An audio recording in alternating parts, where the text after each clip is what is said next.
Hello guys, in this tutorial you will learn how you can download the Discord application on your Windows computer, so let us guide you through this. So guys, as you probably know, there are two ways how you can access Discord.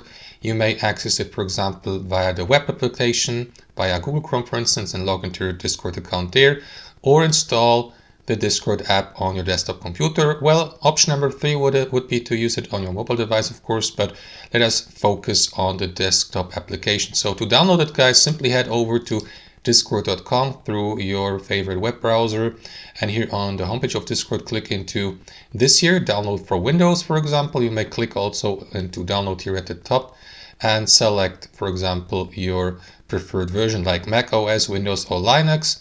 Linux has even that arrow down icon so that you may select one of these options. Let me go with Windows.